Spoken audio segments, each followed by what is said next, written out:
Hey, what's up everyone? Welcome back. Today we're going to go over some basic exercises you can do with a dumbbell. Maybe you've only worked out with a barbell, maybe you've only been to a gym where there's machines, but you happen to be lucky enough to get your hands on some dumbbells or even a dumbbell, because I know a bunch of micro gyms have been kind of loaning out or renting out equipment to their members. So first off, make sure you don't kind of get stuck in your own mindset of what exercises you should do versus what exercises you're actually able to do right now. Because one of the opportunities with the dumbbell is that you start getting into some more single leg, off balance type movements that challenge your body a different way, which is probably something good for you anyway if you've always just been a squat with a barbell, deadlift with a barbell, press with a barbell, pull-ups and bent over row type of person, all right? Or you've only done that stuff in machines. So dumbbells will be a little bit more challenging for you. So before we move on, just make sure you like and subscribe. We're gonna be putting out more content now that we kind of got a rhythm a little bit with this quarantine at our physical location here in New Jersey. So this dumbbell, got a whopping 15 pounder here, right? So the dumbbell, a lot of people just think of curls and isolation exercises or just single arm bent over rows. We can kind of get into 5 categories with this. We have hinging, which is stuff like deadlift variations, squatting, pressing, pulling, and then carries, okay? So when it comes to hinging, everyone knows kind of the traditional barbell deadlift. Now with a dumbbell, we're a little bit more challenged because we only have one hand. Now, if you only have a really heavy dumbbell, you can absolutely withhold it to 2 hands, but we have a suitcase deadlift variation. Make sure you're actually hinging, right?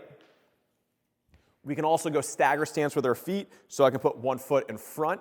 That's gonna exaggerate the tension on that leg. Because remember, we wanna put tension on muscles to cause adaptation and progression. Don't just fly through this, right?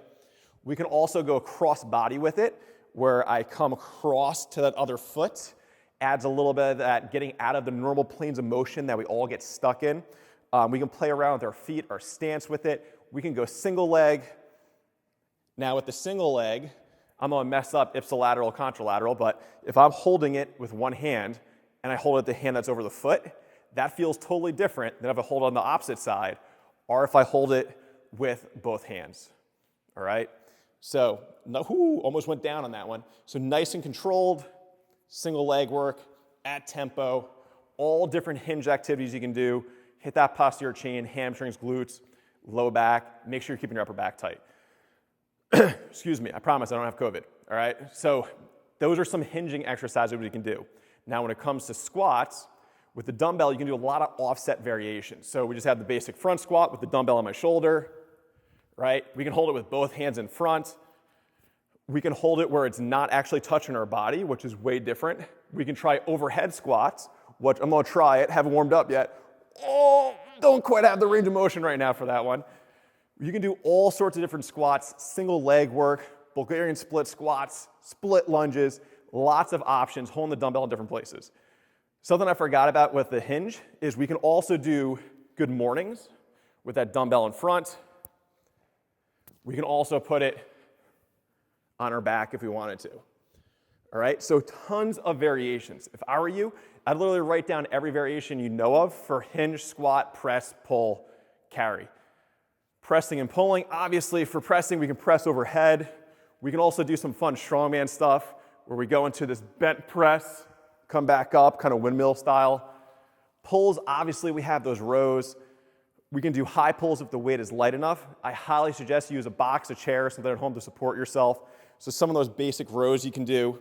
We can go elbow wide, feels a little different, 45 degrees, come back towards the hip. There's so many variations of rows, different angles we can hit. We can hinge over more or less. Pressing, we can do floor pressing with the single dumbbell, just where you lay on the ground. And finally, we have our carries. Now, if I were you, I would use carries to warm up or use them as a finisher. So for carries, we have overhead, front rack, farmers, okay? And we can play around with, if you happen to have 2 dumbbells, you go one on the shoulder, one down, one overhead, one on the shoulder, one down, one up overhead. So there's a ton of different movements between hinging, squatting, pressing, pulling, and carrying. But if you're at home using a dumbbell, try to organize your workouts in that fashion. If you're working out 3 times a week, hit a full body workout with that 3 times a week. You'd be surprised how good you feel, all right? So if you need some help, make sure you check out the form in the description below. I'll talk to you guys soon.